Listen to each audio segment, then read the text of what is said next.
హైదరాబాద్లో వచ్చిన హైడ్రా వ్యవస్థపై AP deputy CM Pawan Kalyan హర్షం వ్యక్తం చేశారు. ఆక్రమణలను నియంత్రించడం సరైన పరిణామమన్నారు.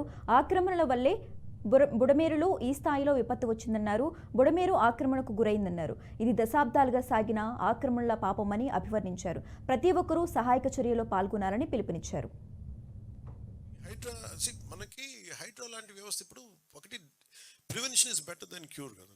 ప్రతిసారి ఏం చేస్తాం, మనం వైలేషన్స్ జరిగే వరకు మనందరం వెయిట్ చేసేది. మనందరికీ నేను మాట్లాడినప్పుడు కూడా బ్లైండ్గా వైసీపీ చేసేసిందో లేదా వీళ్ళు చేసి మేమే మాట్లాడలా. అట్లీస్ట్ మీరు వచ్చి కరెక్ట్ చేయాలి కదా. మేమనేది గత 20-30 సంవత్సరాలుగా మీరు చాలా సక్సెస్ఫుల్ ప్రభుత్వాలు. ఇప్పుడు నేను ఎవరో ఒక ఎక్స్ వచ్చి ఒక వైలేట్ చేస్తారు, ఇంకొక వై వచ్చి ఇంకో వైలేట్ చేసుకుంటే ఇట్లాగా ఒక 10,000 మంది వచ్చి ఒక వైలేషన్ జరిగితే బుడమేరు పరివాహక ప్రాంతం అంతా ఇల్లు కట్టేశారు. అది బేసిక్గా పంచాయతీలకు రెస్పాన్సిబిలిటీ ఉంది, మున్సిపాలిటీలకు రెస్పాన్సిబిలిటీ ఉంది, సంబంధిత అధికార యంత్రాంగానికి రెస్పాన్సిబిలిటీ ఉంది. ఈ రోజున మనకి ఈ హైడ్రా లాంటిది వచ్చి కొట్టేయచ్చని అసలు కొట్టక ముందు నేను హైదరాబాద్లో చూసేవాడిని. హైదరాబాద్లో చూస్తున్నా నాకు అనిపించింది, నదీ మన పరివాహక ప్రాంతాలు కదా, చెరువు ప్రాంతాలు కదా, ఇల్లు కట్టేస్తున్నారు ఏంటి, ఇది ఇబ్బంది అవుదా అనుకున్నాం. మేము కట్టేసాం, ఇల్లు కట్టేసాం, బిల్డింగ్లు కట్టేశారు. అంటే మీరు డ్యామేజ్ జరుగుతున్నప్పుడు అందరూ కామ్గా, డ్యామేజ్ జరిగింది అన్ని కట్టేసిన తర్వాత నేను నిన్న మాట్లాడింది అందుకే it will become a social issue అని చెప్పి. చాలా మంది ఆర్థిక పరిస్థితులు చిన్న భిన్నం అయిపోతాయి.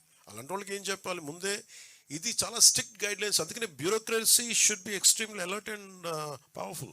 వాళ్ళ బాధ్యత వాళ్ళు నిర్వర్తించాలి. అందుకని ఇప్పుడు రేవంత్ రెడ్డి గారు ముఖ్యమంత్రి వచ్చి ఇప్పుడు ఏమంటారు, కొట్టేస్తూ ఉంటారు. ఆయన చేస్తున్నారు రైటే, మనం కూడా చెయ్యాలి. అంటే అది కూర్చోబెట్టి అది ఎలాంటి ఇష్యూస్ ఉంటాయో తెలియదు. So lot of social issues, lot of social tensions ఉంటాయి దీనికి. సో దీన్ని కొంత పెర్స్యూజివ్ మెథడ్స్లో చెప్పాల్సి వస్తే, కొన్నిసార్లు కొట్టాల్సి వస్తే, ఇట్ ఆల్ డిపెండ్స్. ఎందుకంటే ఒక హైబ్రిడ్ మెథడాలజీ ఆలోచించాలి, కానీ దీన్ని ఎలా హ్యాండిల్ చేయాలి అనేది కొంచెం చూడాలి. ఇది కొంచెం డిఫికల్ట్. కాకపోతే అది అట్లీస్ట్ నేను ఏమంటానంటే, జరిగింది కట్టేసి ఒక పద్ధతి, జరగకుండా చూడటానికి భవిష్యత్తులో ఇప్పుడు మనం అన్ప్రెసిడెంటెడ్ ఫ్లడ్ ఎఫర్ట్ చూసాము.